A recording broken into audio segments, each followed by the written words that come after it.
I'm Joseph, 28 years old, and I've spent the last 5 years helping support my family after Dad's construction business hit hard times.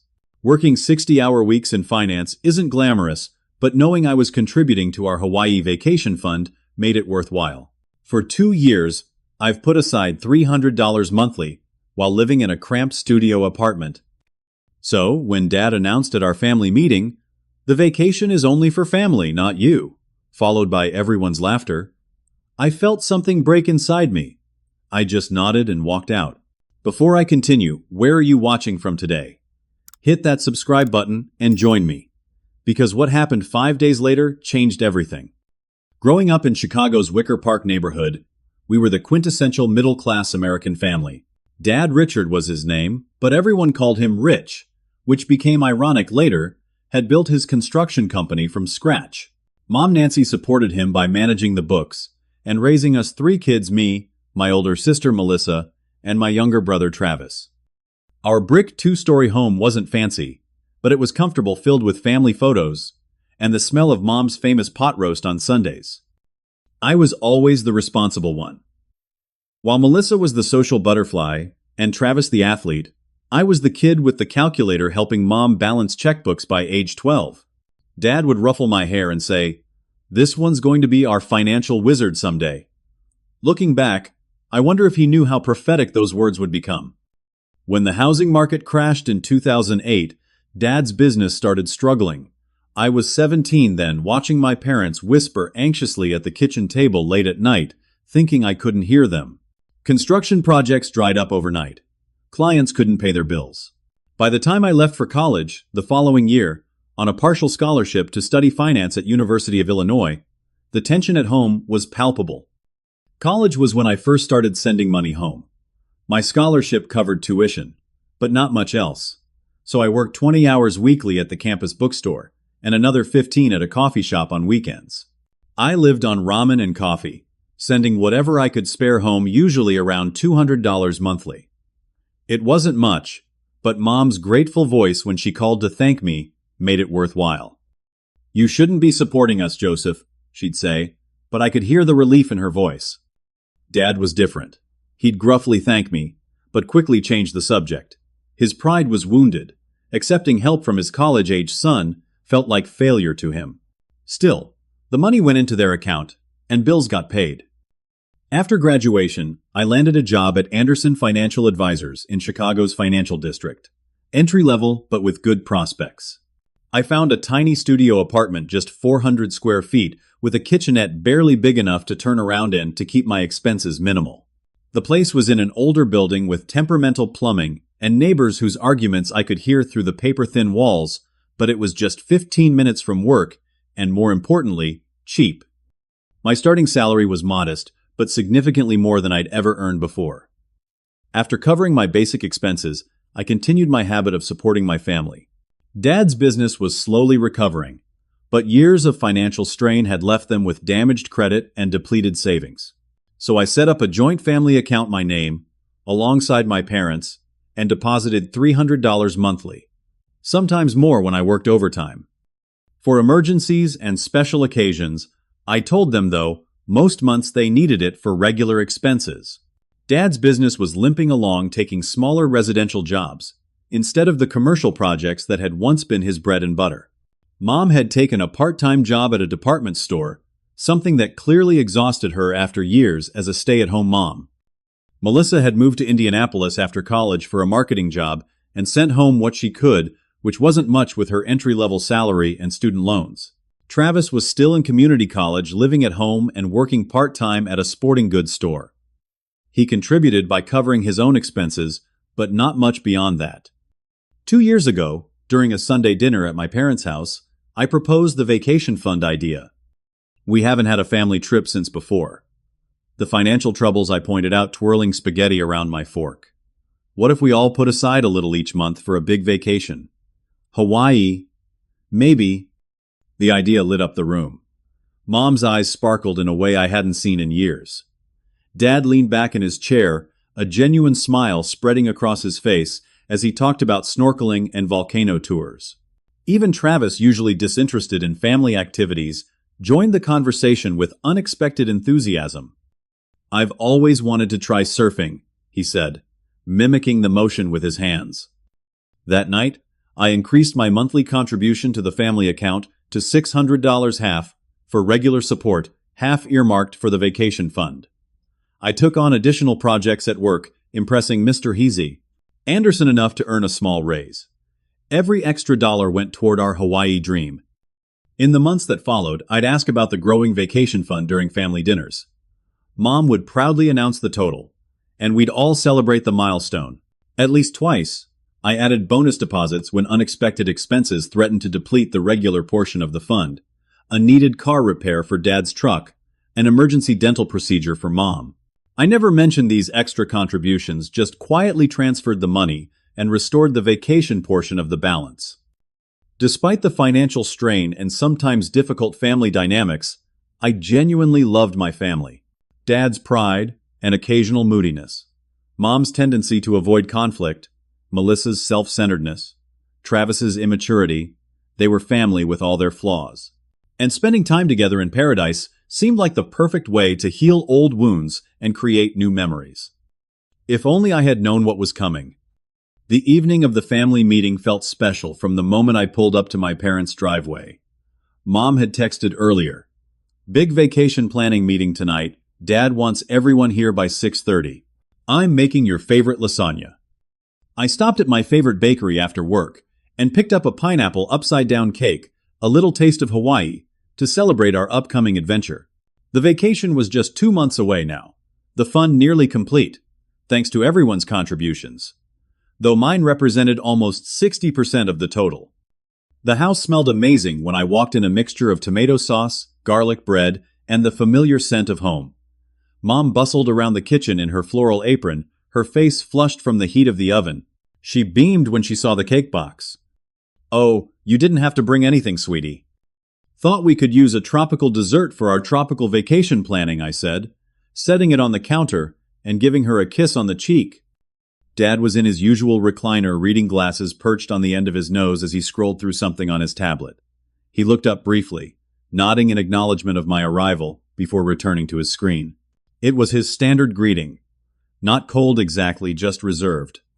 Travis was sprawled on the couch, texting furiously, while Melissa had just arrived from Indianapolis for the weekend. She was telling Mom about traffic on the interstate, gesturing dramatically as she described a near miss with a truck. Dinner was lively, with everyone talking over each other about the trip. Mom had printed out information about various activities and attractions, organizing them in a color-coded folder that sat beside her plate. "The luau books up fast," she said, passing me a brochure with highlighted paragraphs. "We should decide tonight if we want to do that." "Definitely," I agreed, scanning the details. "It looks amazing." After dinner, we moved to the living room with coffee and the pineapple cake. Dad cleared his throat, taking charge of the meeting, as we all settled into our usual spots. Him in his recliner, Mom on the love seat, Melissa, and Travis on the couch, and me in the armchair by the window. So we're 45 days out from the trip. Dad began holding up a printout of our flight information. "Nancy's been researching activities, and we need to make some decisions tonight about what we're booking in advance." For the next half hour, we discussed options: a sunset dinner cruise, a guided hike to a waterfall, the Pearl Harbor Memorial Tour. I took notes on my phone, volunteering to handle the online bookings since I had experience with travel sites. The excitement in the room was palpable, everyone leaning forward, eagerly debating which activities to prioritize. During a brief lull in the conversation, I smiled and said, "I can't wait for our vacation. It's going to be incredible after all this planning and saving." The moment hung in the air for a split second before Dad chuckled a sound that immediately sent warning signals through me. His laugh had an edge I recognized from past uncomfortable moments. "It's only for family without you," he said, his tone casual, but his eyes not quite meeting mine. "We need you to keep things running here while we're gone." The silence that followed felt like a physical weight pressing down on my chest. I looked around the room, waiting for anyone to object or clarify that this was a terrible joke. Instead, they all erupted into laughter. Mom's laugh seemed forced, her eyes darting nervously between Dad and me. "Your dad's just joking, Joseph," she said, but her voice lacked conviction. Melissa snickered, covering her mouth with her hand. But we do need the extra room, she added. The resort charges per person, and we've been talking about inviting Aunt Barbara and Uncle Frank instead. Travis nodded, adding his own twist of the knife. Yeah, and you're always working anyway. You probably couldn't even get the time off. In that moment, everything crystallized with painful clarity. This wasn't a spontaneous joke or a misunderstanding. They had discussed this, planned it without me.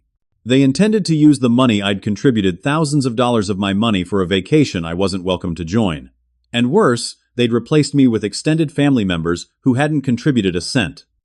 I felt the blood drain from my face, my hands suddenly cold despite the warm room. The pineapple cake sat half-eaten on the coffee table, its sunny yellow center now seeming like a mockery. I see, I said, quietly setting my notebook down on the side table. Well, I should get going. Early meeting tomorrow. No one tried very hard to stop me. Mom made a weak protest. Don't leave yet. We haven't finished planning, but I was already standing, gathering my jacket from the coat rack by the door. I'll let you finalize the details without me, I said, keeping my voice steady despite the hurricane of emotions inside. Text me if you need anything. The drive home was a blur. Chicago's nighttime skyline, usually a sight that filled me with a sense of achievement, now just loomed coldly. I gripped the steering wheel so tightly my knuckles turned white, focusing on my breathing to hold back the tears threatening to spill. My phone rang 3 times. Mom each time, but I couldn't bring myself to answer. What would I say? How could I put into words the betrayal crushing my chest? When I reached my tiny apartment, I sat in the dark for nearly an hour before finally turning on a lamp. My phone buzzed with a text message from Dad. Don't be so sensitive. We'll bring you a souvenir. That night was the longest of my life. I lay awake staring at the ceiling, replaying every family dinner, every discussion about the vacation, every extra shift I'd worked to add to the fund. Had I misunderstood all along? Was I not considered real family anymore? Or was I just the family bank, useful for my contributions, but not my presence? By morning, my sadness had crystallized into something harder resolve. The fluorescent lights of the office seemed especially harsh the next morning. I'd managed maybe 2 hours of sleep, yet somehow made it to work on time, operating on autopilot. My cubicle, usually a space where I felt competent and in control, now felt like just another box confining me. You look like you got hit by a truck, said Ethan, my closest colleague, placing a coffee on my desk as he passed. Rough night. Ethan and I had started at Anderson Financial on the same day 3 years ago. He was the office extrovert, always organizing happy hours and fantasy football leagues, while I was the quiet one who stayed late working on spreadsheets. Somehow we'd become friends despite our differences. Something like that, I mumbled, gratefully accepting the coffee.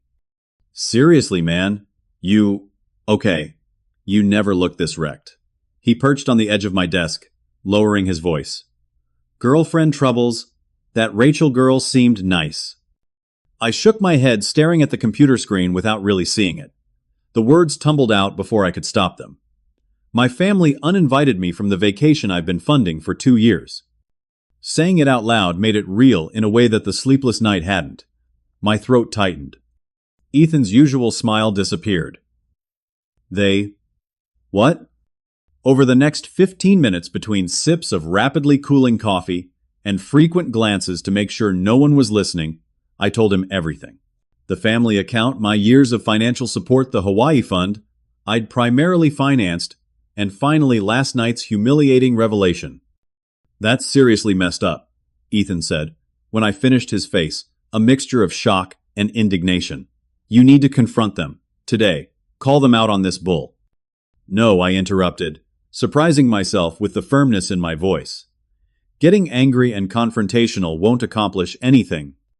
So, what? You're just going to let them walk all over you? Take your money and laugh about it. I turned to my computer and opened a browser window. I'm going to be strategic. The first thing I did was log into the family account. As I'd set it up originally, I had full access to all transactions and settings. The balance stood at just over $12,000. The vacation fund portion was earmarked at $9,000, with the remainder being the emergency fund. According to the transaction history, They had already paid a deposit of $2,000 to the resort, with the final payment of $5,000 due in 5 days. I dug deeper, reviewing my contributions over the years. The total was staggering $22,400 over 5 years, not including all the money I'd sent during college. For the vacation fund specifically, I'd contributed $5,400, 60% of the total. Next, I checked my calendar and email, calculating how much vacation time I had available. 15 days unused, and my current project would be wrapping up in 3 weeks, perfect timing if I wanted to take a break. By lunchtime, I had the outline of a plan, but I needed advice from someone with more experience. I requested a brief meeting with my boss, Mr. Anderson, a 60-something financial advisor who had taken me under his wing. "Come in, Joseph," he called, when I knocked on his office door that afternoon. "What can I do for you?" I explained that I needed to request emergency vacation time in 3 weeks, apologizing for the relatively short notice. Mr. Anderson leaned back in his chair, studying me. "You're my most reliable team member, Joseph. You've never taken a day off unexpectedly in 3 years. If you need this time, I trust there's a good reason." Something about his fatherly tone, so different from my own father's recent coldness, broke through my professional facade. Before I knew it, I was telling him an abbreviated version of the situation. He listened without interrupting, his fingers steepled under his chin. "Family financial entanglements can be the most painful kind," he said when I finished. "Take the time you need, and if you'd like my professional advice on setting up healthier financial boundaries, my door is open." That evening, I called Marcus, my best friend since high school.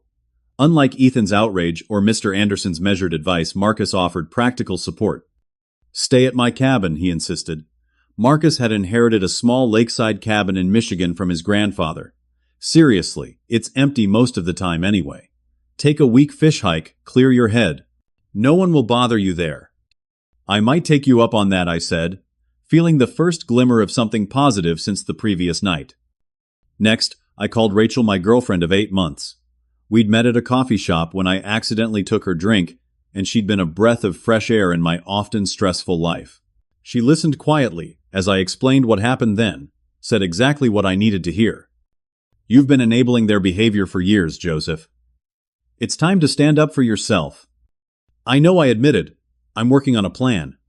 "Want company on whatever alternate vacation you're planning?" she asked, seeing through me immediately. "Actually, yes. How do you feel about a cabin in Michigan?" Over the next few hours, I refined my plan further. I researched banking regulations regarding joint accounts and spoke with a customer service representative who confirmed my rights as an account holder. I created a spreadsheet documenting every contribution I'd made, organizing them by date and purpose. I also made a conscious decision not to respond to my family's messages, which were becoming increasingly frequent. Mom had called 7 times. Dad sent a text asking if I was over my tantrum yet.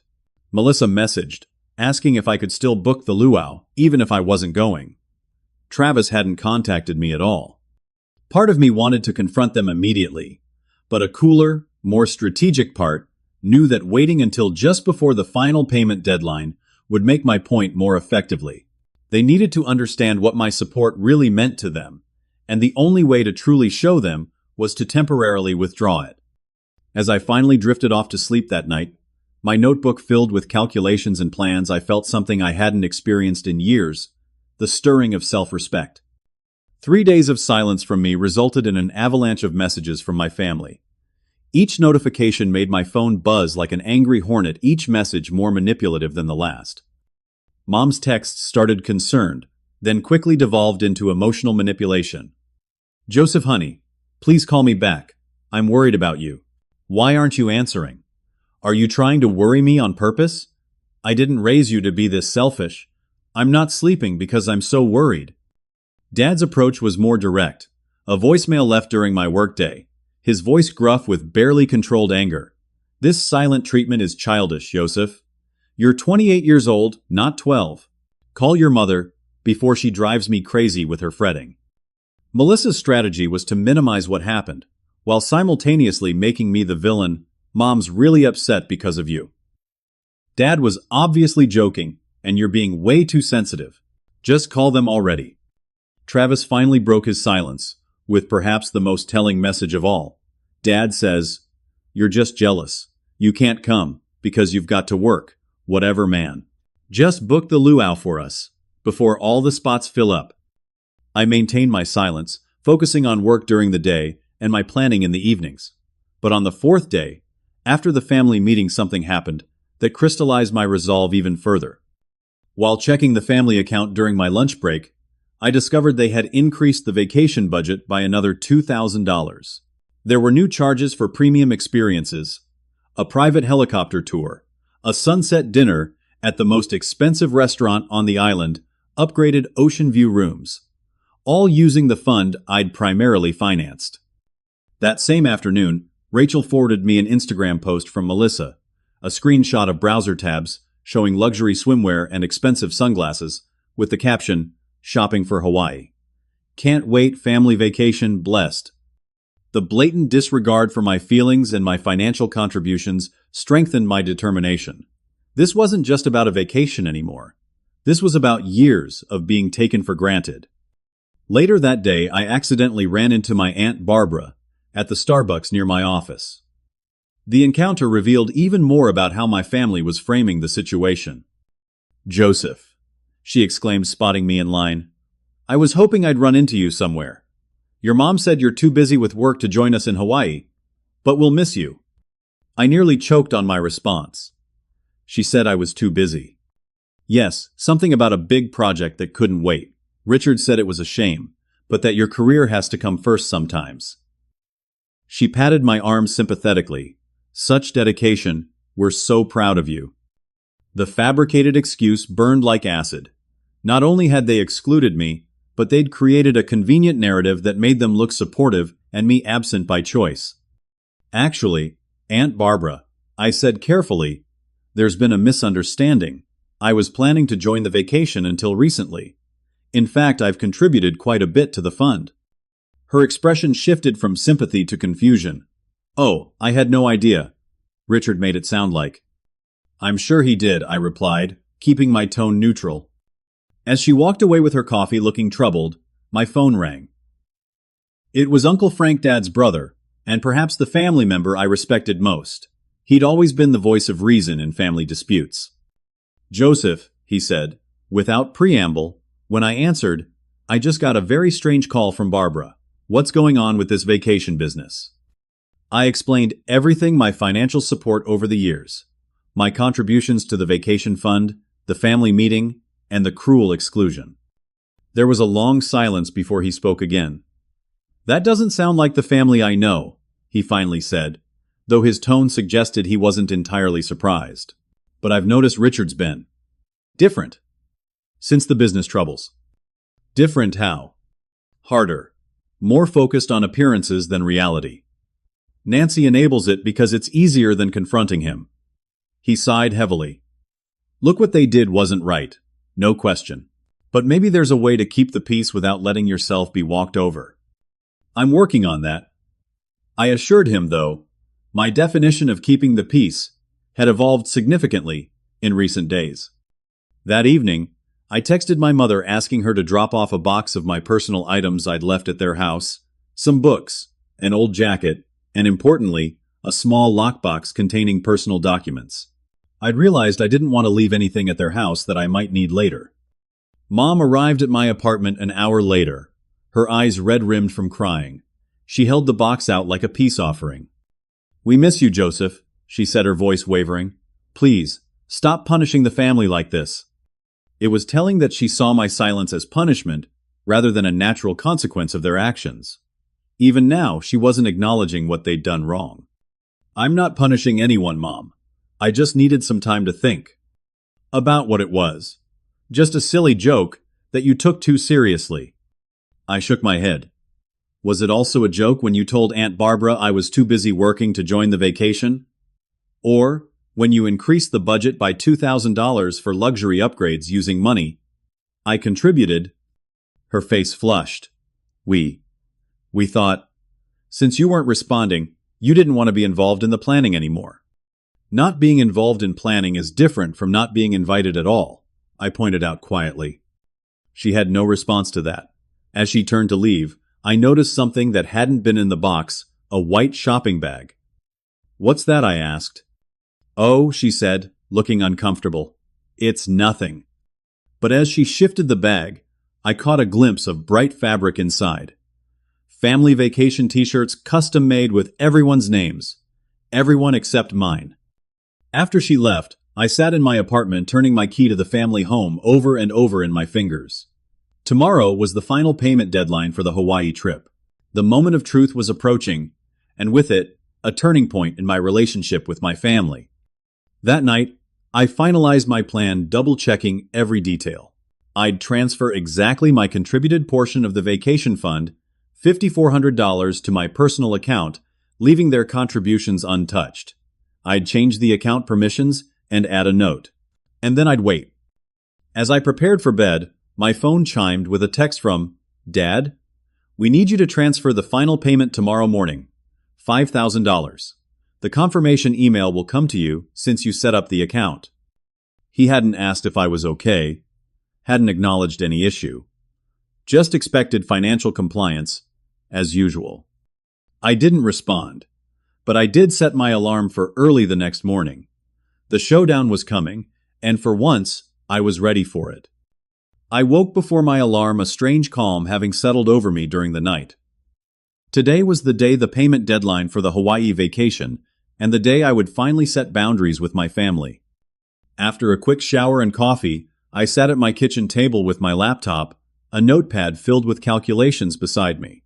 I logged into the family account one last time and took screenshots of the current balance and transaction history. Evidence, just in case. Then, I initiated the transfer, $5,400, the exact amount I had contributed to the vacation fund over 2 years, from the joint account to my personal account. I left the remaining $3,600 of the vacation fund untouched. It was their money after all. Next, I changed the account permissions, removing my automatic deposits while maintaining view access so I could see any reactions. Finally, I added a memo to the account, "Pay without me."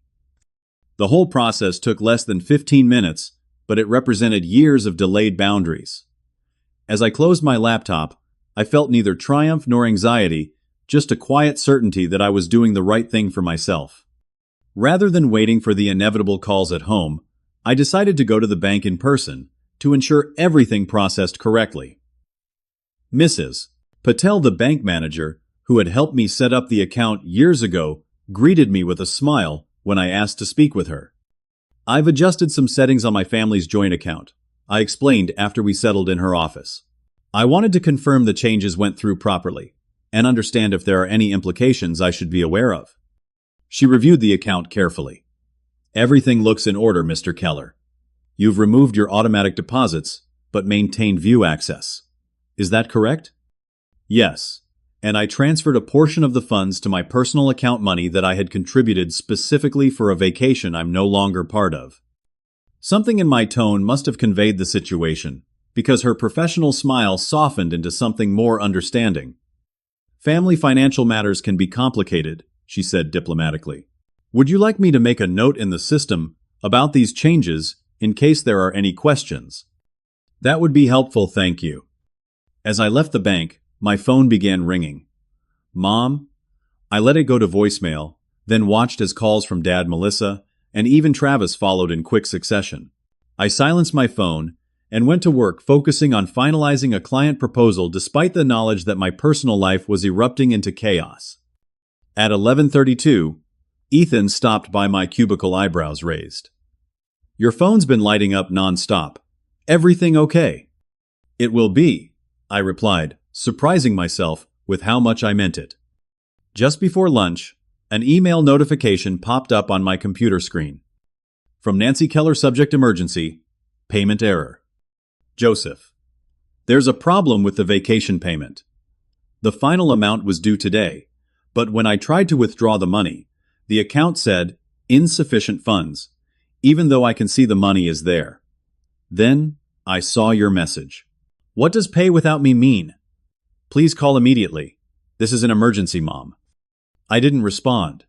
3 minutes later, a text from Dad. What the hell did you do to the account? Your mother can't withdraw the money. Fix this now. By mid-afternoon, I had 17 missed calls, 32 text messages, and 5 emails, all increasingly frantic or angry. I finished my workday as normally as possible, then headed home, stopping to pick up dinner on the way. I needed to be prepared for what was coming. I had just settled on my couch with a container of pad thai when the buzzer for my apartment rang. The building security camera showed my parents standing at the entrance, my father's face flushed with anger, my mother anxiously wringing her hands beside him. I buzzed them in, took a deep breath, and opened my apartment door. Dad stormed in first, not bothering with a greeting. "What the hell kind of game are you playing?" he demanded, his voice echoing in my small apartment. "The resort is going to cancel our reservation if we don't make the payment by 5 o'clock. That's 20 minutes from now." Mom followed, tears already streaming down her face. "Joseph, please. Whatever point you're trying to make, this isn't the way to do it. The whole trip will be ruined." I gestured for them to sit down. Dad remained standing, but Mom perched nervously on the edge of my armchair. "I'm not playing a game," I said, keeping my voice steady. "I simply withdrew my portion of the vacation fund, since I'm not included in the vacation." "Your portion," Dad scoffed. "That account is for family expenses." "Yes, exactly. And according to you, I'm not family, at least not family enough to be included in the trip." I moved to my kitchen table and picked up the folder I'd prepared. "But since you seem confused about my contributions, I've documented everything." I handed him the folder, which contained printouts of every deposit I'd made to the family account over 5 years, with the vacation fund contributions highlighted in yellow. The total was circled at the bottom, $22,400 overall, with $5,400 specifically for the vacation. Dad flipped through the pages, his expression shifting from anger to something more complex. Mom stood and looked over his shoulder, her hand moving to cover her mouth as she saw the numbers. "Joseph, we had no idea it was this much," she whispered. "Didn't you?" I asked quietly. "Every month, for 5 years, I've deposited money into that account. Every month I've asked how things were going financially. Every month I've lived in a tiny apartment and worked overtime to help support this family." Dad's face had darkened again. "So this is what blackmail pay up, or you'll ruin the vacation." I shook my head. "No. This is me setting a boundary. You still have $3,600 in the account, the portion that you, Mom, Melissa, and Travis contributed. That's enough to pay the resort, though. Maybe not for all the luxury upgrades you added last week. You can absolutely still go on vacation." "With a reduced budget," Dad muttered. "With your actual budget," I corrected. "Not the one subsidized by the son you decided wasn't family enough to include." The doorbell rang again. This time, it was Melissa and Travis, apparently summoned by frantic texts from our parents. They burst in with the same entitled outrage Dad had displayed, but fell silent when they saw the financial documentation spread across my table. "What's all this?" Melissa asked, picking up a page. "Evidence," I replied simply, "of how much I've contributed to this family over the years, including to the vacation you excluded me from." Travis, usually so quick, with a sarcastic comment, looked genuinely shocked as he scanned the numbers. "Dude, you paid for more than half the trip. 60% to be exact." I stood straighter, addressing the whole family now. "For years, I've helped support this family financially. I've never asked for recognition or gratitude. I did it because I love you all despite your flaws. But when Dad said the vacation was only for family without you, and you all laughed, something changed." My voice remained calm, but I could feel years of suppressed feelings finally breaking free. That moment showed me how you really see me, not as a son or brother to be valued, but as a bank account to be used. So yes, I took back my portion of the vacation fund. And yes, I've stopped the automatic deposits to the family account. "You can't just cut us off like that," Dad protested, though with less conviction than before. "I'm not cutting you off. I'm establishing healthy boundaries. If you need financial help in the future, you can ask directly, and I'll consider each request individually. But my blanket support without acknowledgement or respect ends today." Mom was crying openly now. "Joseph, we didn't mean to hurt you. Of course you're family." "Then, why exclude me from a family vacation? Why tell relatives? I was too busy working, when the truth is, you just didn't want me there." Why print family t-shirts with everyone's name, except mine? No one had an answer for that. The money I withdrew is funding my own vacation. I continued into the silence. Rachel and I are going to Marcus's cabin in Michigan next month. I've already booked the time off work. So, you're punishing us, Melissa said accusingly. No, I'm valuing myself, since you've shown you won't. There's a difference. I glanced at my watch. It's 4:52. You have 8 minutes to make that payment with the money you actually contributed, or you can call the resort and rebook with a smaller deposit. Either way, it's your decision now, not mine. Dad stared at me for a long moment, a mixture of anger and something that might have been respect flickering in his eyes. Then he pulled out his phone and stepped into the hallway to call the resort. Travis shifted uncomfortably. So, what happens now? Now I said, we all adjust to a new normal, one where I'm treated with respect, not taken for granted.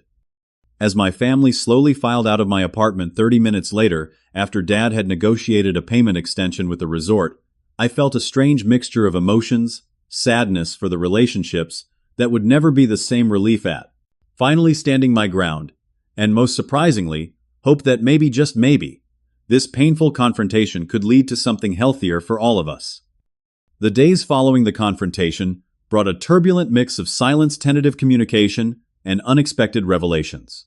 For the first 48 hours, no one in my immediate family contacted me. The abrupt quiet, after weeks of constant messages, was jarring, but gave me space to process my emotions. Rachel came over the evening after the showdown, bringing a bottle of wine and her characteristic straightforwardness. "How does it feel to finally stand up for yourself?" she asked, curling up beside me on my small couch. "Terrifying," I admitted. "Liberating. Sad. All at once." "That sounds about right." She squeezed my hand. "Growth usually feels that way." At work, Ethan and a few other colleagues who'd noticed my family drama unfolding through constant calls formed a protective circle around me.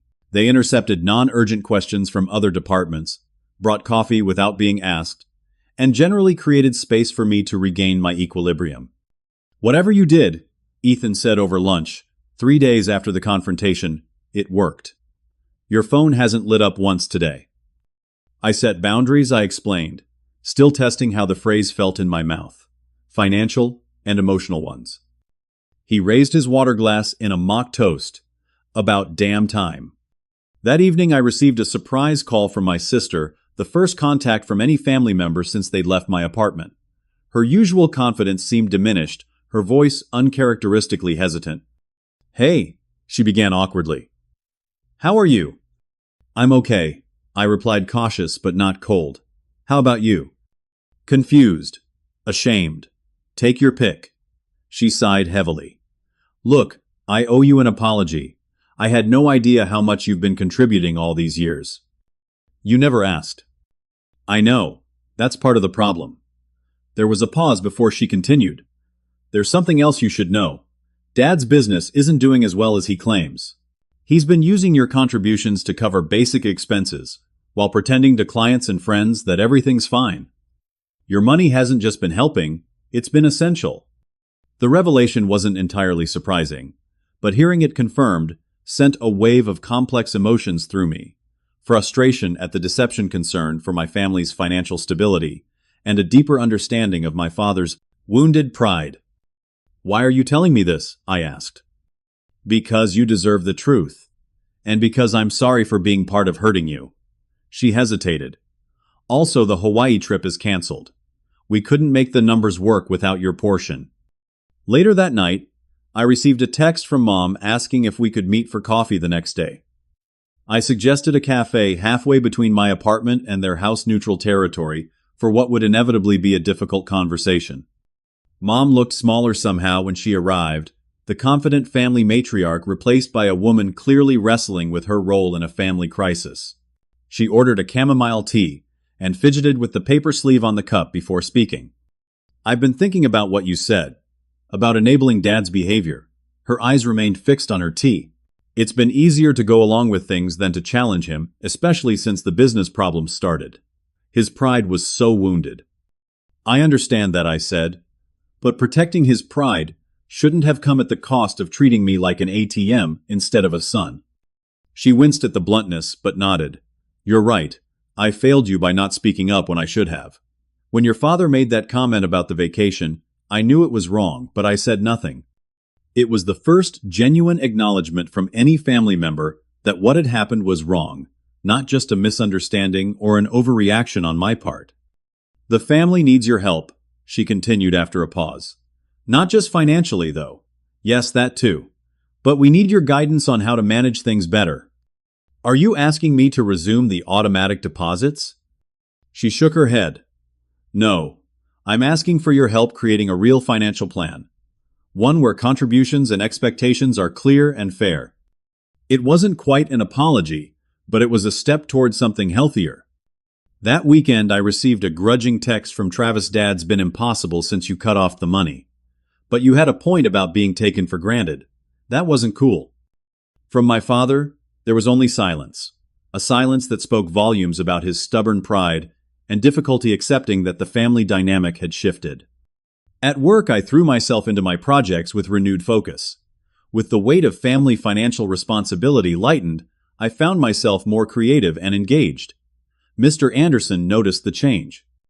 You seem different, he observed after a client meeting, where I'd presented a particularly innovative investment strategy, more confident. I took your advice about healthier financial boundaries, I explained. He nodded approvingly. It shows. In fact, I'd like you to consider taking on more client-facing responsibilities. Your analytical skills combined with this new assertiveness could make you an exceptional advisor. The following weekend, Rachel and I drove to Marcus's cabin for a preview of our upcoming vacation. The 3-hour journey through Michigan's countryside provided a welcome escape from the lingering tension of family drama. The cabin was rustic but charming, perched on a hill overlooking a small lake surrounded by pine trees. We spent the day hiking nearby trails, and in the evening, sat on the dock watching the sunset paint the water orange and pink. I could get used to this, Rachel said, leaning against my shoulder. Me too. For the first time in years, I felt truly present, not mentally calculating family expenses or worrying about meeting everyone's needs but my own. Upon returning to Chicago, I found a formal-looking letter waiting in my mailbox. It was from Uncle Frank, handwritten on his personal stationery. Joseph, it began. I want you to know that I admire the courage it took to stand up for yourself. Family relationships are complicated, especially when money is involved.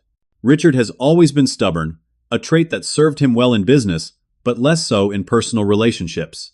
Give him time.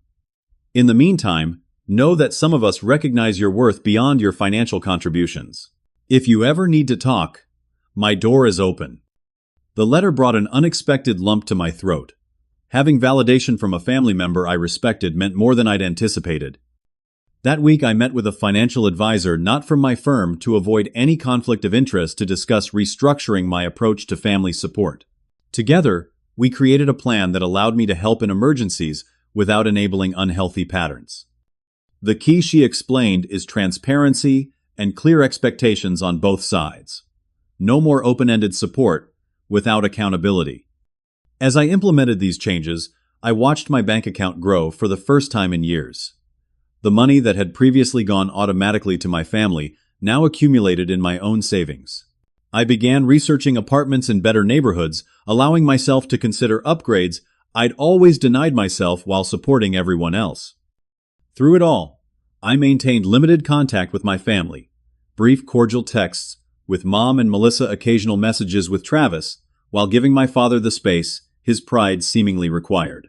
The old patterns had been disrupted, and new ones were slowly, sometimes painfully forming in their place. It wasn't perfect, and some days the guilt of prioritizing myself still crept in, but more often, I felt a growing sense of self-respect and autonomy that had been missing for too long. 3 months after the confrontation, that changed everything. I was ready for the next phase of my journey toward healthier relationships with my family and with myself. 3 months after the confrontation, that changed everything. I moved into a new apartment in Lakeview, nothing extravagant, but with a legitimate bedroom, separate from the living area, a kitchen where more than one person could stand comfortably, and a small balcony with a view of distant Lake Michigan. The morning I unpacked the last box, I stood on that balcony with a cup of coffee watching the sunrise glint off the water and felt a quiet sense of accomplishment. My relationship with my family had evolved into something I wouldn't have recognized 6 months earlier. The changes were sometimes subtle, sometimes dramatic, but all moved in the direction of greater honesty and respect. Mom had embraced her own journey toward independence, getting a full-time position at the department store and opening her first personal bank account in 25 years of marriage. She called me once a week, our conversations gradually shifting from awkward attempts to avoid mentioning the incident to genuine exchanges about our lives. "I'm taking a financial literacy class at the community center," she told me during one such call. "I should have done this years ago." "That's great, Mom.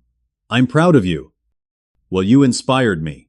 Standing up for yourself like that, it made me realize I needed to stand up for myself too." Melissa and I had developed a surprisingly honest relationship. During a visit to Chicago for a marketing conference, she'd stopped by my new apartment for dinner. "This is nice," she'd said, genuinely admiring the space. "You deserved this all along, you know." "Better late than never," I'd replied, no bitterness in my voice. Later that evening, she'd asked for financial advice properly, respectfully, about managing her student loans. I'd helped her create a repayment plan, the kind of concrete assistance that felt good to give when requested, rather than expected. Even Travis had shown growth, texting me about job opportunities and asking for resume advice rather than handouts.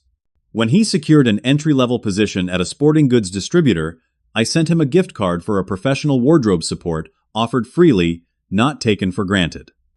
Dad had been the slowest to adjust his pride, a formidable barrier to acknowledging his role in what had happened. For nearly 2 months he'd communicated with me only through Mom, as though unable to face me directly. Then, unexpectedly, he'd called one evening in October. "I'm not good at this," he'd begun abruptly, admitting when I've been wrong.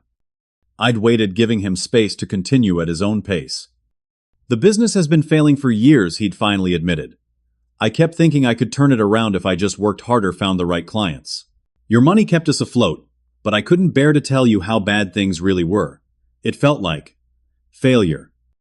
You could have trusted me with the truth," I'd said quietly. "I know that now." The strain in his voice had been evident. "I'm selling the business. Taking a position with Henderson Construction instead. Less money, but steady income. No more pretending."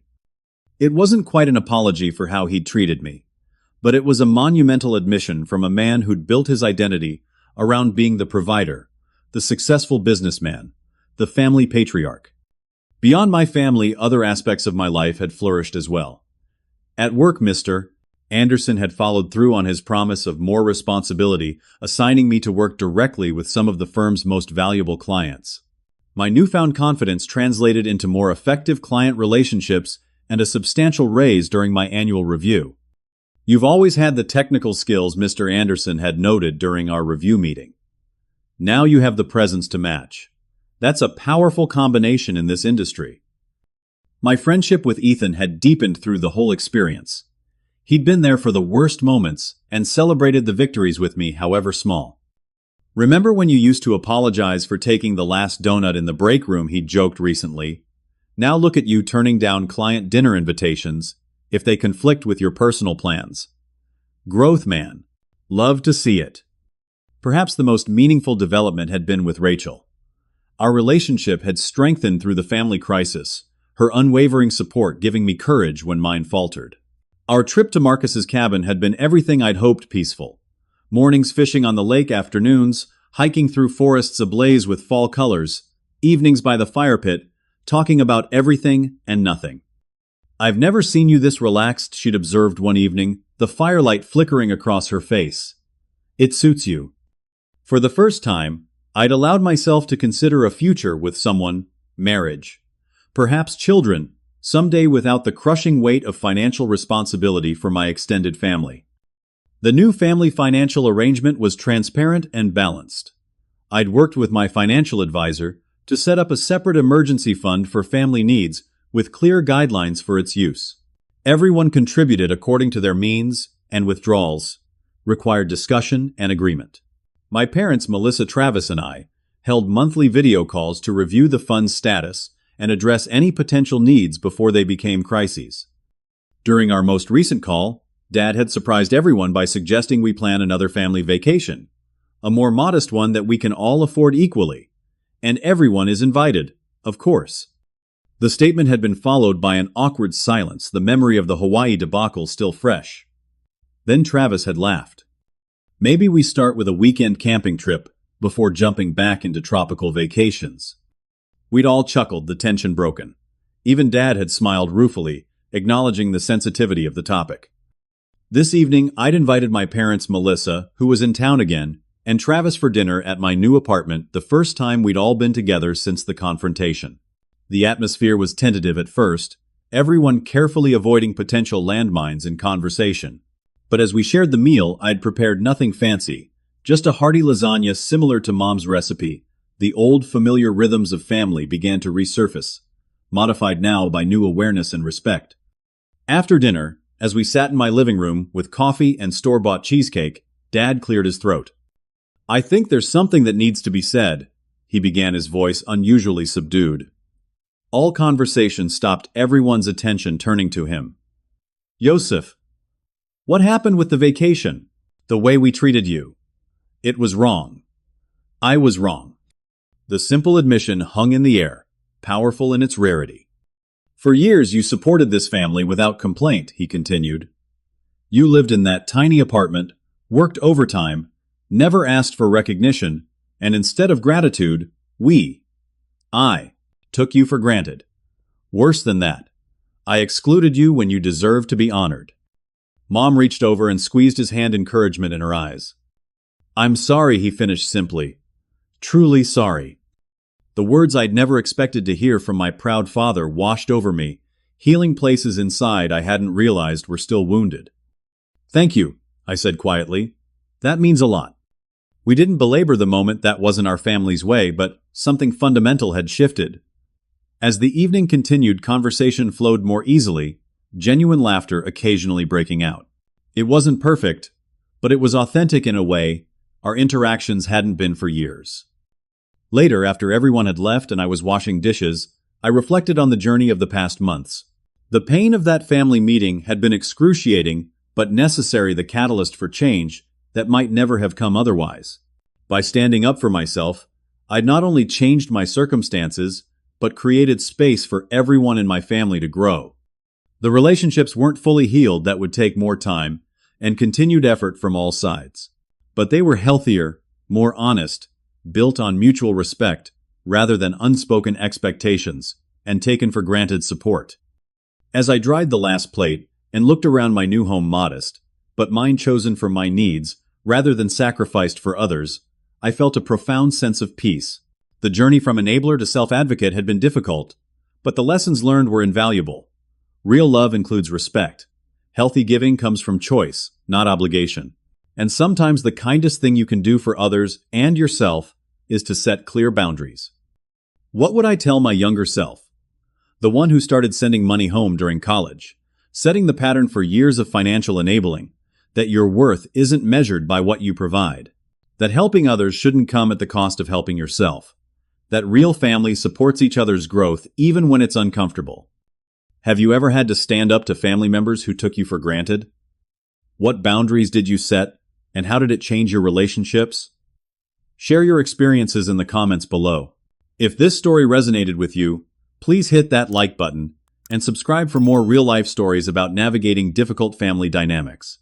And remember, sometimes the hardest conversations lead to the most meaningful growth. Thank you for listening, and may your own boundaries always be respected.